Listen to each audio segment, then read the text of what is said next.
Media at SAfm with Ashraf Garda. Exploring every media platform and industry. Only on 104 to 107. Just by the way, I just don't want to forget saying this. Did you see, because I'm talking communications, not soccer, did you see Benny McCarthy, the only South African to win a European Champions League medal, by the way, in action as a coach for Cape Town City? And as many coaches, as you know, in the heat of the moment, well, they say certain things that he said, very easy to lip read, okay? It starts with Yomar. You can end that sentence, okay? And I thought it certainly went viral. Can't even play it here, actually. But I'll tell you what, he did a bit of fun afterwards and then completed the Yomar rhyming with something else to say that's what he really said. But we know he was joking. That's exactly what happened. It was great fun. It's typical of what happens when a person is in charge of a team. He's swearing and you can, and clearly, you know what he said. Because we all can pick it up, and it certainly has gone viral. I wonder what your thoughts around that. So humor, but serious on the other hand, because he is swearing somebody. Okay, just put that out there. Let's talk about. So we have this feature called Brand You, where we have a subject of a person. We talk about them and what they do and why they do it. So Tumi Sole is with me, still an attorney, but very importantly, is the founder of CountryDuty or CountryDuty ZA as per the hashtag or the Twitter handle on the hashtag CountryDuty. Tumi, good chatting to you. Hi. Hi, Ashraf. How are you? I'm very good indeed. Okay, so the subject is all about Brand You. It's all about you. Let's talk about, we're not going to talk about legal things, but what do you do in the communication space, or what have you done in the last few months or year that has now proved quite significant? All right. As you know, I am currently a corporate attorney in corporate SA, and recently, especially since March 2017, while we were anticipating a cabinet reshuffle, CountryDuty took momentum. Effectively, what it did was to garner support and have people come onto Twitter and awaiting the reshuffle from government or the presidency, as you were.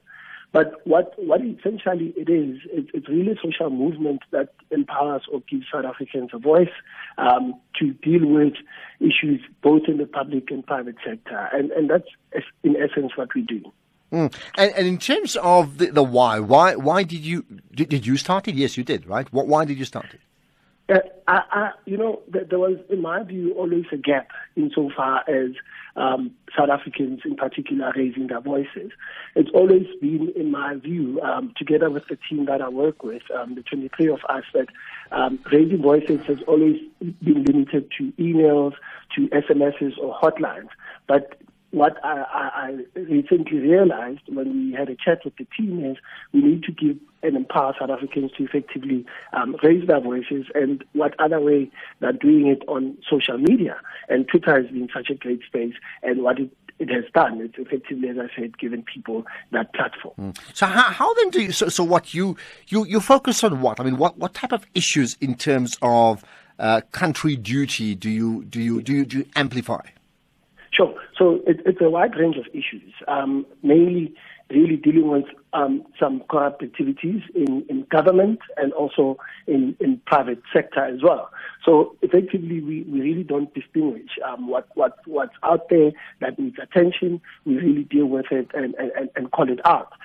One of the issues that we recently dealt with, for example, and we assisted in our view together with the people on Twitter, had to do with the Potential Must Fall hashtag and the necessary pressure that was exerted through Twitter and through CountryDuty as well. So that's one example. Another related issue relates to what you may have seen from, say, KFC assault. That's another thing that was picked up on the hashtag. There were results in which the perpetrators were ultimately arrested.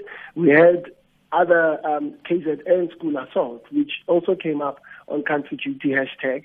Ultimately, the young lady got counseling, and the young man was arrested and is now facing the might of the law. There's tons of issues that we deal with. KPG must fall as well. It's something that we are vocalizing on and ensuring that we get the necessary momentum on Twitter and elsewhere. Right. So And it's all so you find out about, well, you and your colleagues find out about certain issues, and it's always amplified via social media. Is that right? Indeed. But we also take it a little further. As the team, we then sit.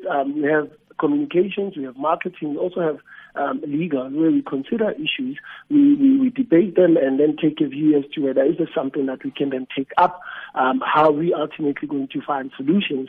So some of the people in the team would write to either government, department and say, this is what has come up to your attention.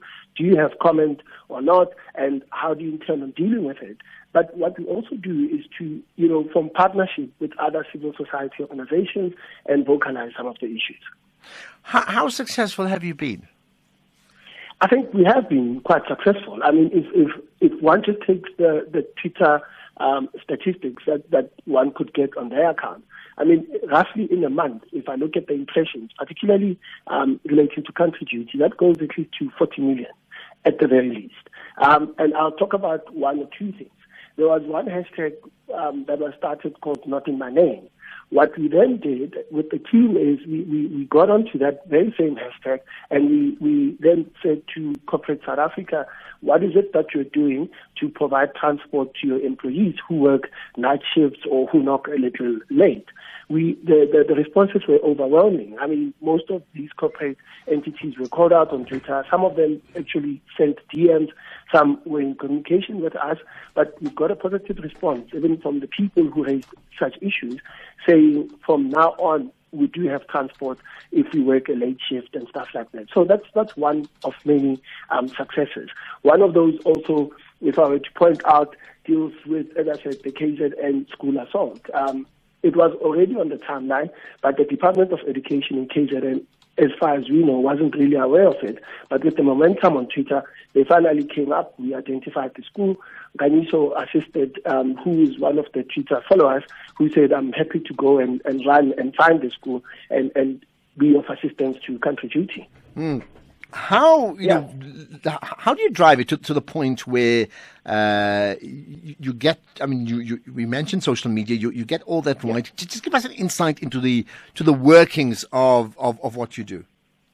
All right. So this really relates to how we are constituted as a group. So we identify some of the themes. Let's take what's happening currently at Escom. This is one of the things that is important. We know how SOEs are currently operated, but more importantly, this is taxpayers' money. So what we would then do, amongst other things, we will then say, what is the current state of affairs? We know now, for example, that there's a new CEO, which we've now seen on today's papers, for example, that there were certain allegations of misconduct that were brought against him. Ultimately, he was given a final written warning or a warning of some sort. But in our view, and what we would do as a team is to sit down and say, really, as a CEO and driving change in Escom, and given the cloud that is hanging on Escom, is this really a good appointment? And what we intend doing in the next coming weeks is to effectively be raising awareness, making a necessary noise on Twitter and ensuring that at least the decision is taken, or at least have the minister take all of us South Africans into the confidence and explain this type of appointment. Okay, we're going to find out how it's changed things and how this unique form of communication has worked. Well, unique because it's social, that's not unique, but in terms of the issues you raised, we'll do that right after this. 105.7, the home of SAfm in Cape Town. SAfm, South Africa's news and information leader.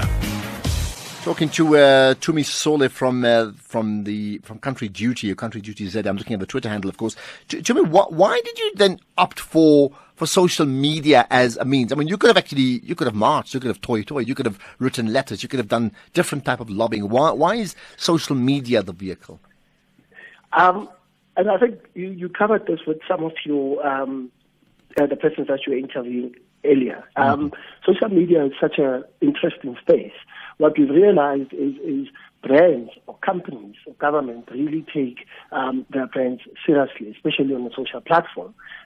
Letters are great and are good insofar as they may well outline what your issues are. But insofar as the response range is concerned, we have previously tried sending out letters. They either, get read and there's no response.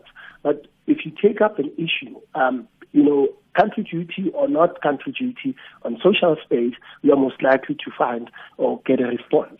And we've seen how that has happened in the past couple of months in South Africa and worldwide for that matter. So we believe that social media is that particular space which will result in people either getting action or actually seeing to it that certain things are done. And hence, I think social media and branding is such an important tool to vocalize issues. Okay, share with me one last thing that you want to do moving forward.